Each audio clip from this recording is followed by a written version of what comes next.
So this is minus 50 minus J. This is 150 minus J. So at this moment, do you know how to go on? If you have a complex number, the easiest way is to calculate its amplitude and its phase, right?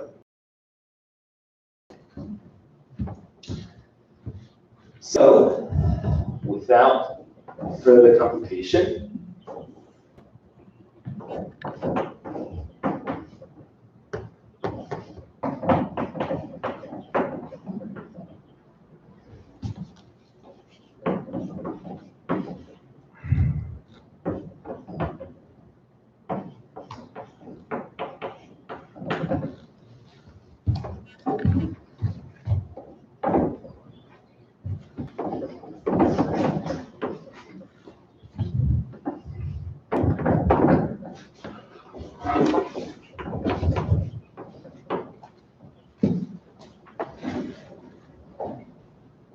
so I'm trying my best. As I promised, this class is not meant for mathematical derivations, but I really want to give you a heads up. In dealing with all these calculations, you have to be extremely careful. Okay? So in the end, the reflection coefficient is half times amplitude. The amplitude is 0.76. Is it reasonable? So you have to think, reflection coefficient must be bounded by a certain value, right? The amplitude should be less than 1, because a reflection coefficient of 1 means 100% of the power is being reflected. And what is its minimum value in terms of amplitude? The smallest reflection coefficient amplitude should be 0, right? Nothing is being reflected. Okay? So the reflection coefficient, its amplitude should be bounded between 0 and 1. Okay? Now the phase can wander within 2 pi, 360 degrees. Okay, so this is some kind of valid reflection coefficient. So I jumped through some kind of processes, but for you, it's just to get a flavor. Okay? You need to master the calculation of complex numbers. Okay? All right. So let's try to move on.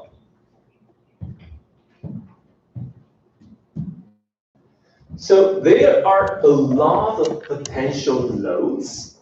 Okay? So the one we calculated was having the real part and imaginary part.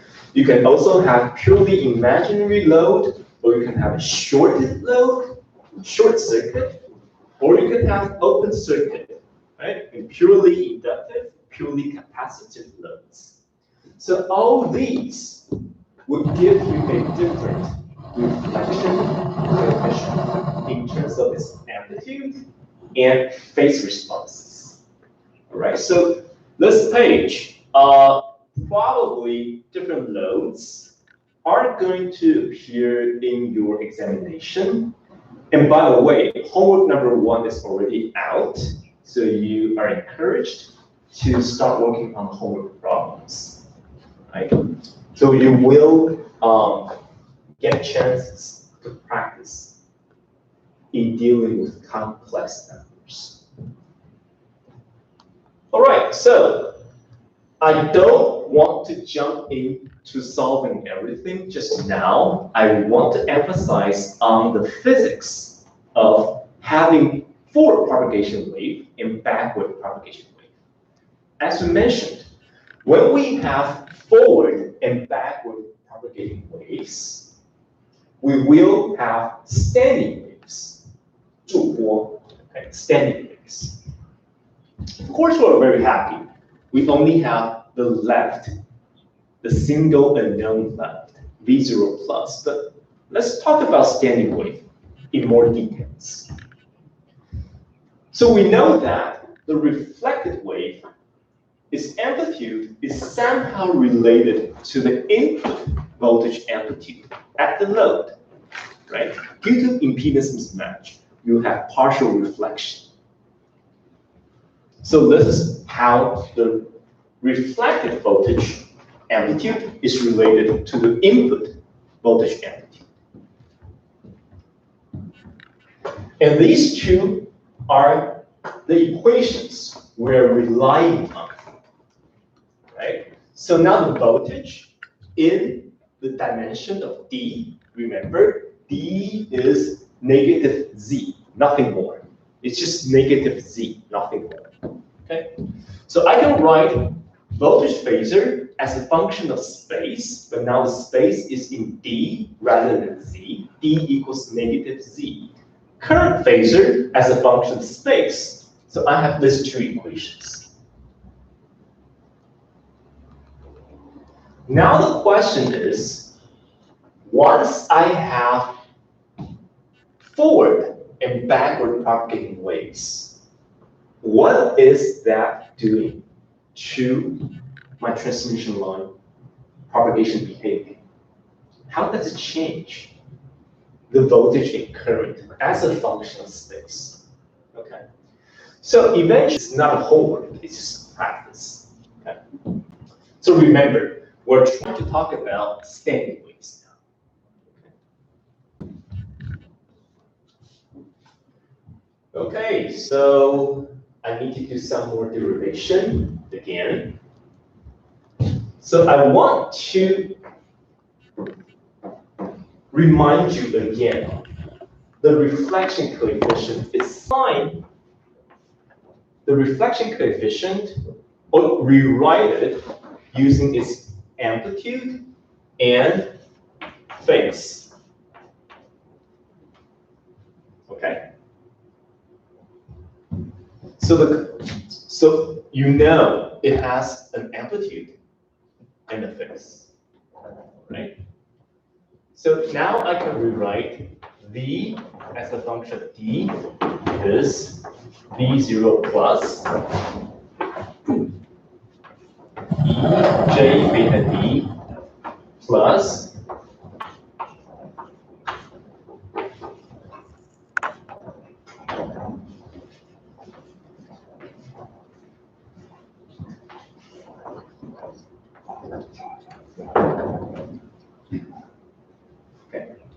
so I'm only trying to rewrite this one with its amplitude and its phase.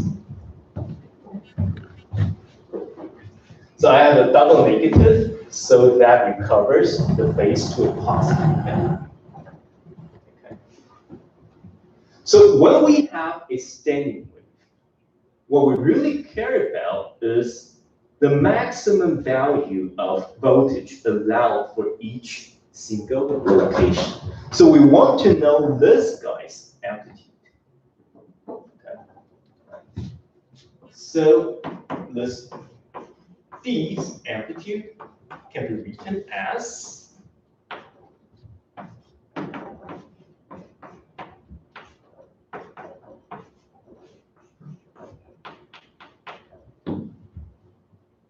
so you have to is a complex number in general. Okay. So this means the complex number multiplied by its complex conjugate, taking the square root, is its absolute value. You can think of A plus JB, right? This is your complex number. You multiply by A minus JB, its complex amplitude, and then you have A squared plus B squared, right? So if you take a square root, that is the absolute value, the amplitude of original complex number. Okay. So let me erase this one. So it's better for you to really work on your own for now. As I work on the derivation using this definition, It's also good for you to write on your own. So then we can compare, we can cross compare.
So this one multiplied by this one gives you V0 plus absolute value squared. So I remove that out of the square root. The first term multiplied by the first term gives you 1. Okay. The second term in the parenthesis multiplied by the second term in the parenthesis. So these exponential terms are cancelled. So you only have gamma v absolute value squared. And then I have to treat the cross terms. This one multiplied by this one. So this one multiplied by this one gives you negative j 2 beta d. Okay. 2 beta d. Plus gamma v. And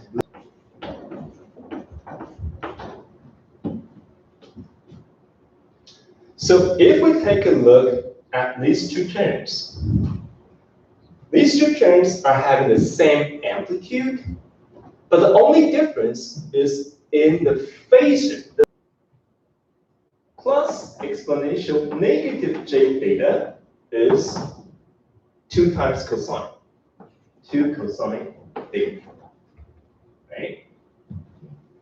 So we know that this is V0 plus multiplied 1 plus gamma V squared plus 2 times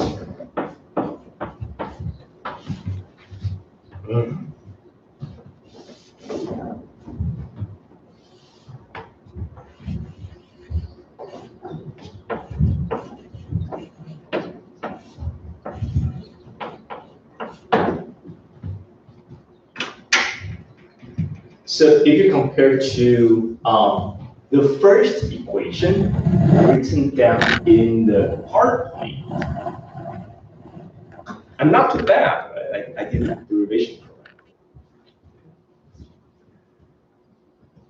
So, as I mentioned, emphasized over and over, the mathematical derivation is not my main point. The main point for every mathematical derivation is you have to understand the meaning behind these equations. So now we can take a close look at this equation. What does it mean? It means along the transmission line, whenever you have a non-zero reflection coefficient, which means you have some kind of impedance mismatch. ZL is not equal to Z0, and then you have a non-zero reflection coefficient. So that gives rise to simultaneously having forward and backward propagated wave. So that is going to change your maximum allowed voltage along the transmission line. And that maximum allowed voltage is exactly this. The voltage, the total voltage phasor as a function of space absolute value. Okay? And that maximum allowed voltage changes against location in the form of cosine. So basically, you anticipate to have cosine oscillations or sinusoidal oscillations. All right, the characteristic impedance, nothing else. But let me show you one case. Okay, this is a practical case where, for example, we know that V0 amplitude is 1 of 0.3 in amplitude and a 30 degrees phase. Okay, so you do have some kind of reflection. So that is going to make the wave, the voltage wave on the transmission line, oscillating as a function of time, but for each location, you have different maximum allowed voltage. Okay, so what do I mean? What I'm trying to say is,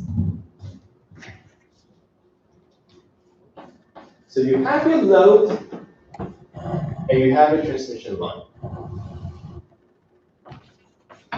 If I really measure the voltage as a function of space and time, well, it's a wave.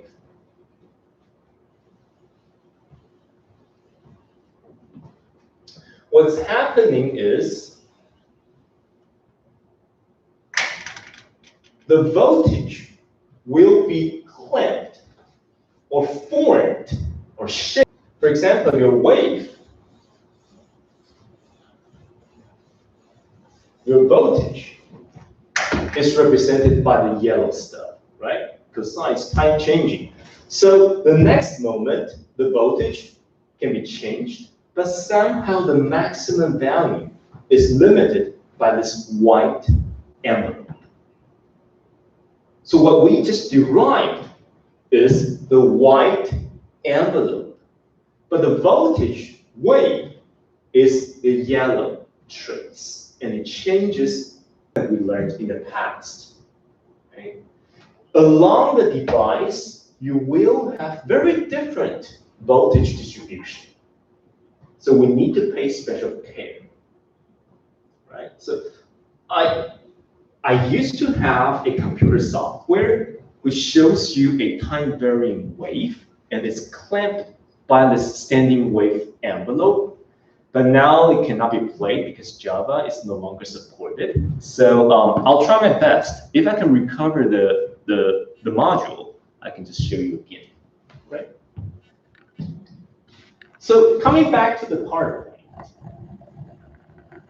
along the transmission line, the allowed maximum voltage amplitude is space dependent.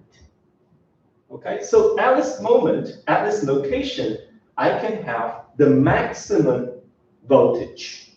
At this location, I have the minimum allowed standing wave voltage. So it's periodic.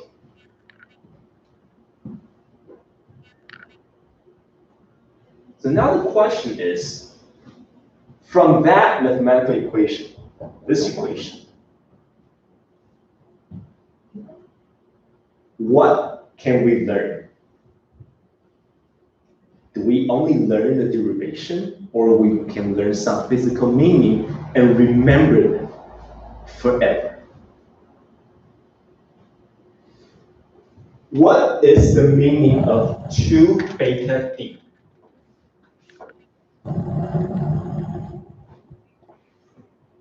Well, beta is equal to 2 pi divided by lambda, which means when we have standing waves, the shorter by how much? Exactly 2 times. Which means maximum to maximum, okay? For your original wave, you have lambda. But now you have counter-propagating wave, so the standing wave pattern is shortened by a factor of 2. So that's the physical meaning of this tube, right? So this maximum point to the next maximum point is not distanced by lambda, but rather lambda divided by 2.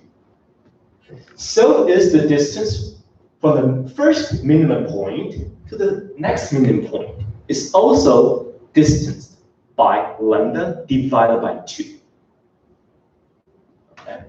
So are we able to derive that? We derived this equation because we want to learn everything on the transmission line. So if given certain input voltage amplitude and we know the reflection coefficient, are we able to predict this voltage by 2, but are we able to precisely predict where is the first maximum located and where is the second maximum, first minimum, second minimum? That's a complete knowledge, right? So take a look at this equation again. It's periodic. So how can we predict where the first maximum is? Or can we predict which location is the nth maximum located? Standing wave voltage maximum happens when this cosine takes the value of 1. Right? Cosine oscillates between -1 and 1. Right? So what is the requirement for cosine to be 1? The phase is in maximum. Let me use capitalized. So we are trying to gamma should be 2 and 1. That's it. N is an integer, 0, 1, 2, 3, 4. So D maximum is equal to beta. It's 2m pi divided by 2 beta. Okay, so that is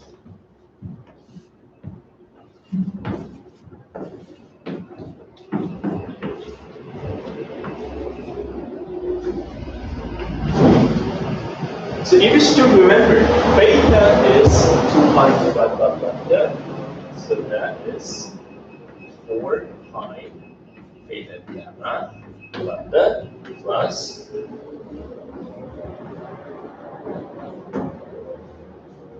or let me just rephrase.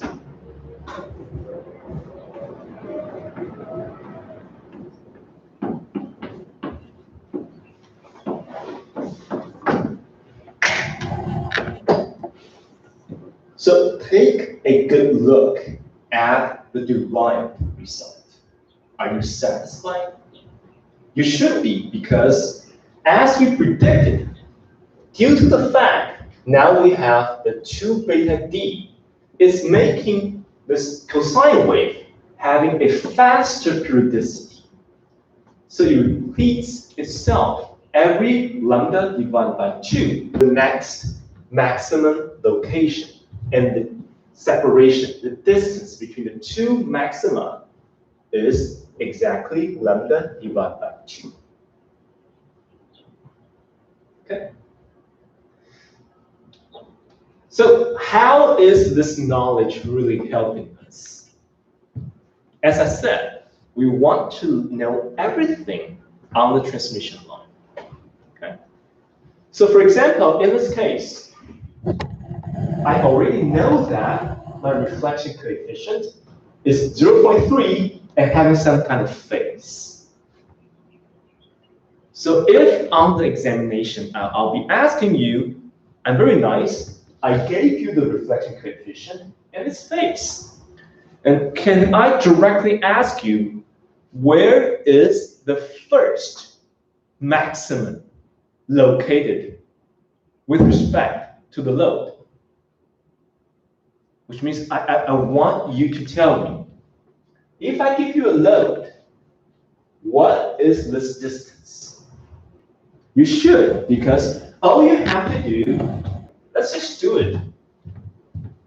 D max 0. The first maximum is, in this case,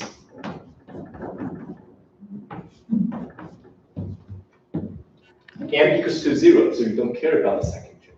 You only care about the first term. And theta gamma is given 30 degrees. So 30 degrees is pi divided by 30 degrees, 6.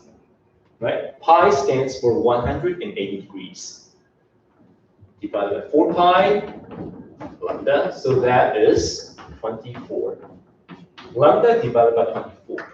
So this means, in this given case, the first maximum is separated for distance lambda divided by 24 away from the load.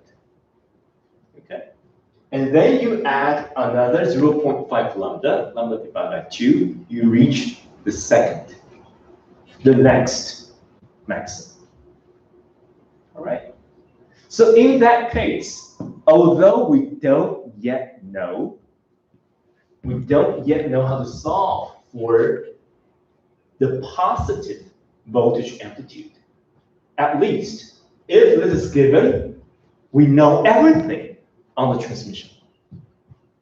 Okay. So when we have forward and backward propagating wave, we have standing. So it's better for us to understand.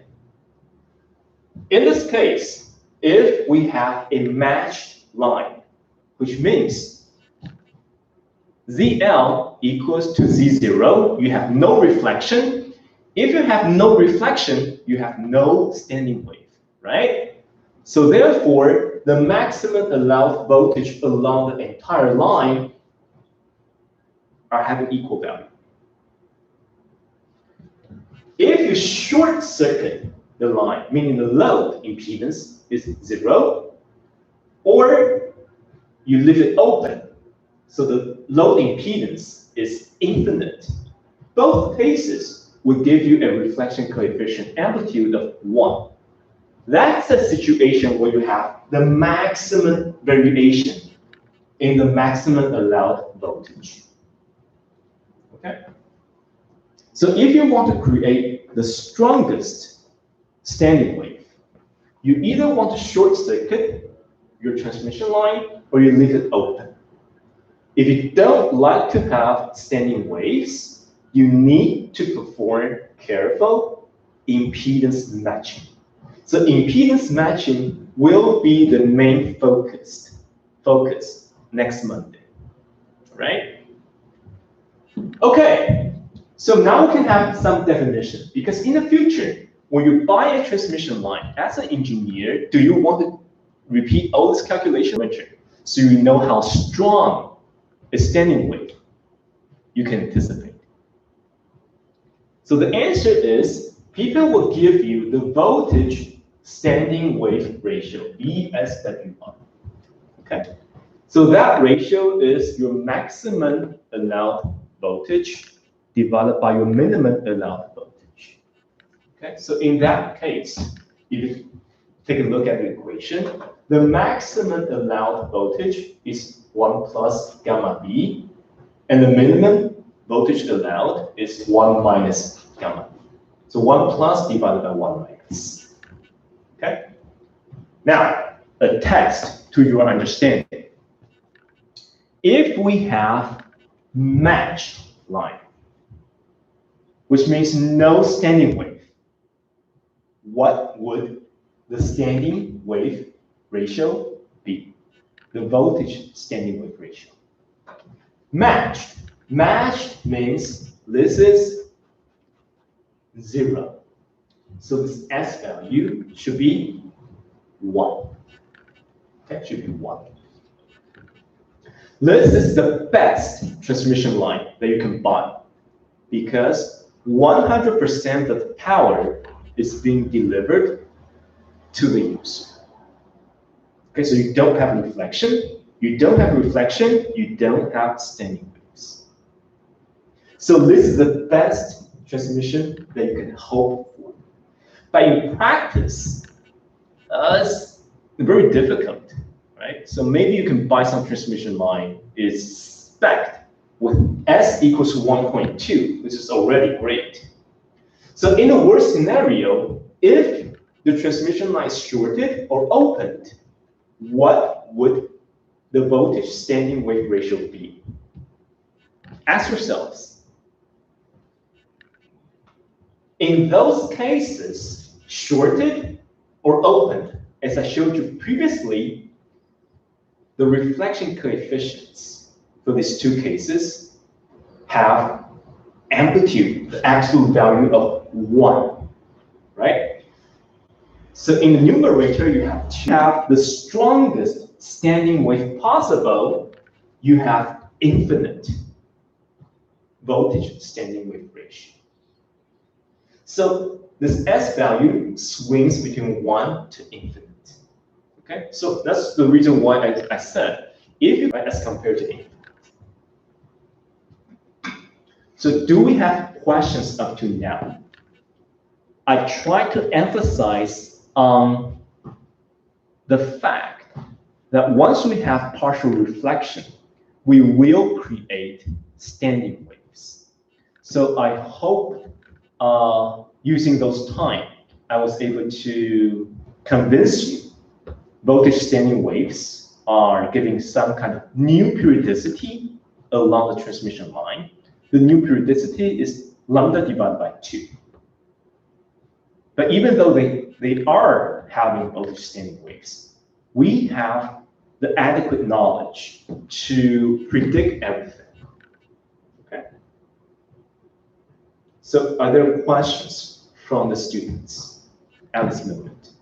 No?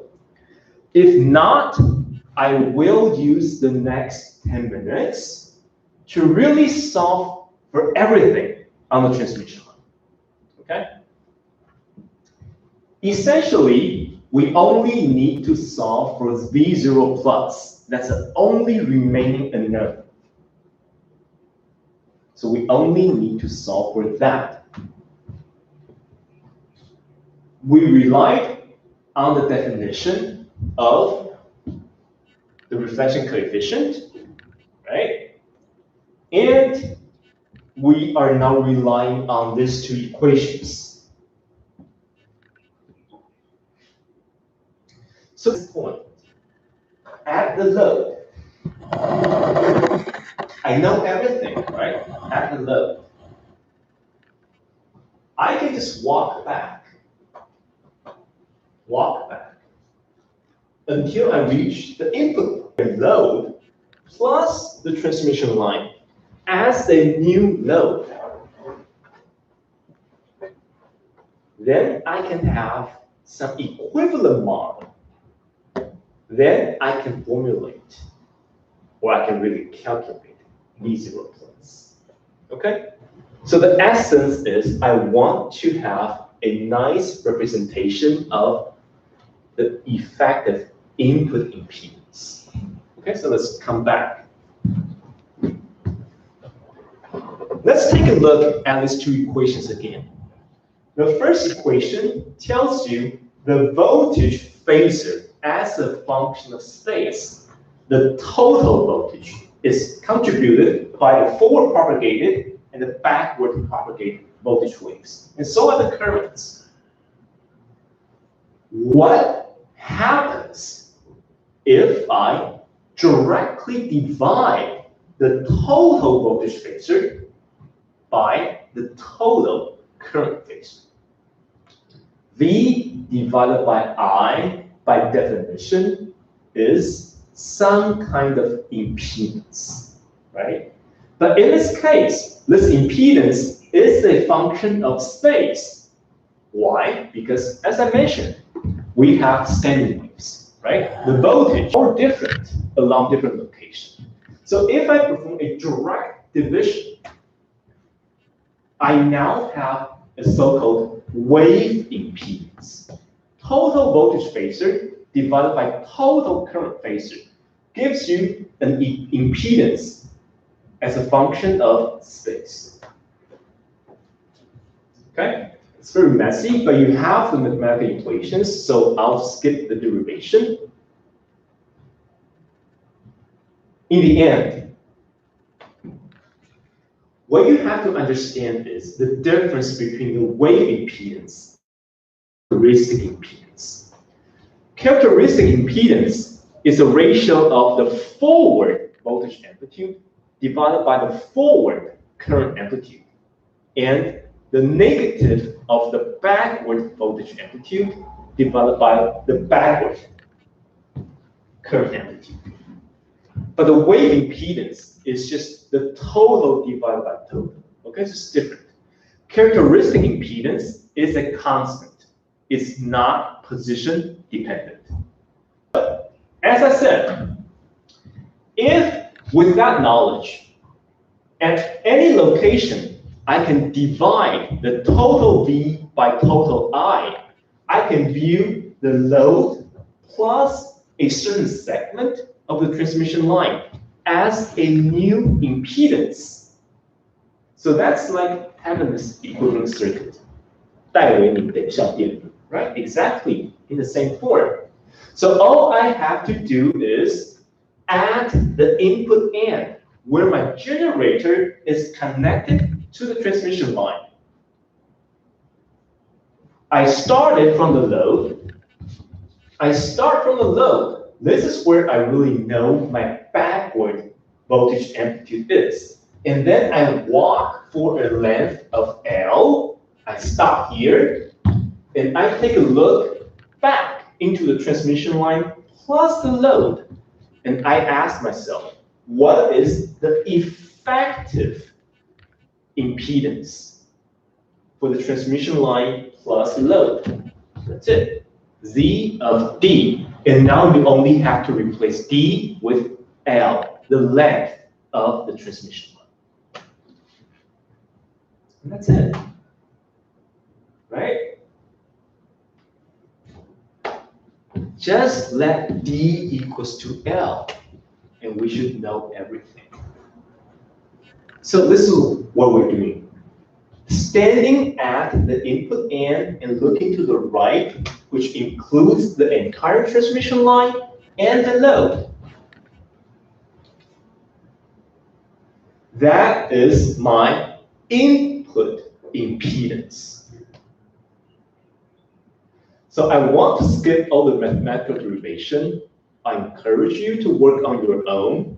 So the input impedance is nothing more than this VZ of L, okay? This is the equivalent circuit that we are working on. We have our generator, which is providing some kind of voltage. It has its own impedance, and then it's connected to this input impedance. The input impedance is the entire transmission line plus the load impedance. Okay, so the generator so do you know what this voltage is? Voltage division rule tells you this VI is ZIN divided by the sum of ZIN and the generator impedance, and then multiplied by the generator voltage. Okay? So in the end, and that is known, right? Okay? So I apologize for slightly going over time. A better place to stop. So after all this trouble, we are able to solve for V0 plus. Once we have this V0 plus, we know V0 minus, and we know I0 plus.